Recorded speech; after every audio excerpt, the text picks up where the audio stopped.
Welcome to New Possibilities. I speak truth to power without fear. So today I'm going to talk about Coonology. And before I even get started, I have to shout out Pinhead's Blackson because he's the first person that I heard use that term Coonology. So shout out to Pinhead's Blackson. This video is really going to define the term coon.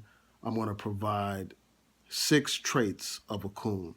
Because what I've noticed is that people have been misusing the term coon and they have been overusing it. And because of that, the term has become diluted. It no longer carries the same kind of force that it used to carry. So let's talk about it. The term coon, when you go to the dictionary, it means, first of all, raccoon. That's the first definition. The second definition is a black person. And then the dictionary notes that it's used in an offensive way to describe black people.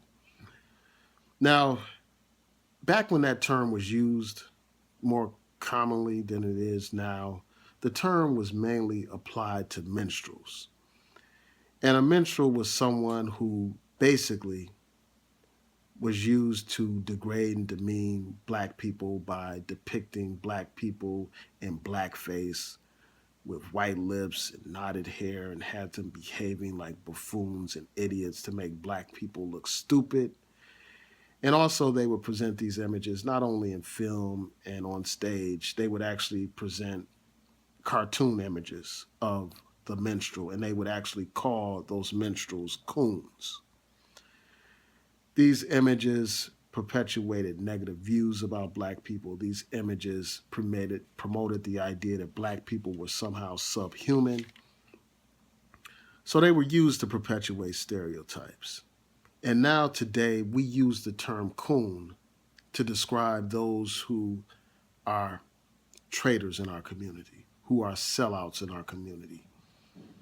And we also use it to describe people who engage in minstrel type of behavior. So let's talk about a coon. I'm going to break down the 6 traits of a coon. I took some notes, so I want to cite some of those notes. The first trait of a coon is that a coon promotes negative stereotypes of black people. So the coon doesn't have any problem making a complete fool out of himself and his people. He has no problem with that. So just like the coons used to dress up in blackface back in the day, today's modern day coons, they don't have any problem perpetuating negative stereotypes about black people. And one of the biggest examples that stand out is something that happened recently involving Jerry Rice. And I'm sure many people are familiar with the negative stereotype about black people eating chicken and watermelon. That's a stereotype that goes back to the days of blackface and all that kind of stuff. So you had this brother, Jerry Rice. He was advertising for Popeye's Chicken.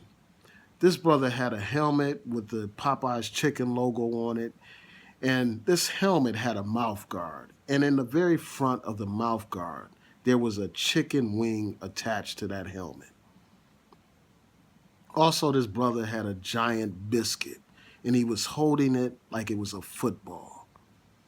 This brother was making a complete fool out of himself, and he was promoting these negative stereotypes about black people. Now, one of the biggest examples of people promoting negative stereotypes about black people would be something like World Star Hip Hop, where they constantly depict black people as idiots. They have black people fighting each other, acting like complete fools. So that's an example. And then if you look at modern day hip hop, the way it has had been distorted, where they present the buffoonish image of black men and women. They present black men with gold teeth in their mouth and pants sagging all the way down, where they exposing their complete behind in their underwear and acting like complete fools, promoting the image of the black man as a drug dealer, as a thug, as a hooligan, and the black woman as a ratchet, out of control, crazed woman, prone to fight and argue. So those are the stereotypical images that are presented and the people that voluntarily take on those kind of roles, they are carrying on the traits of a coon. They are the modern manifestation of what it means to be a coon.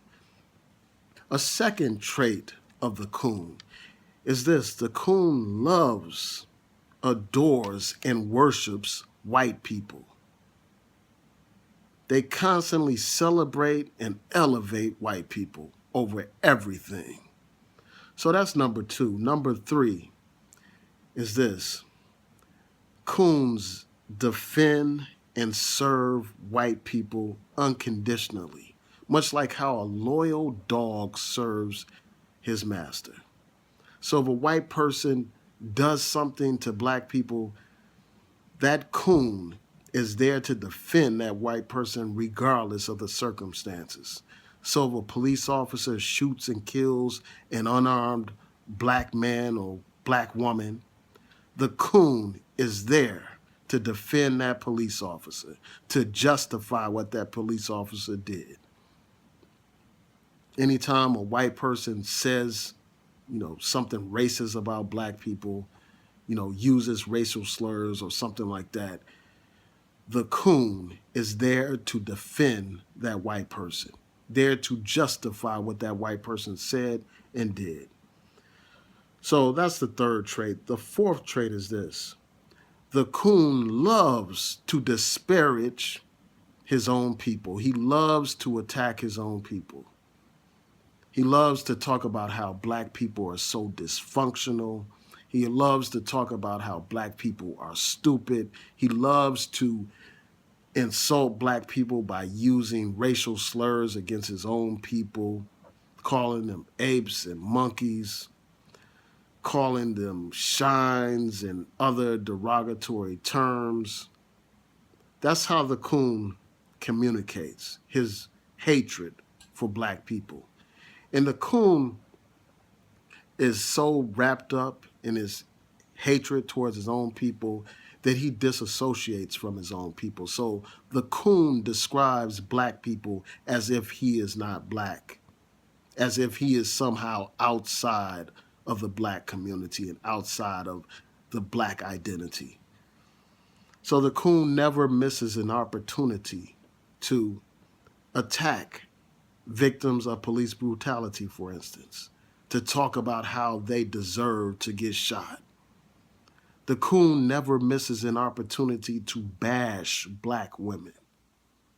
Never misses an opportunity. So the coon searches on the internet for any negative article about black people or black women in particular, and they highlight that article and they use that as an example to make all kinds of negative generalizations about black people.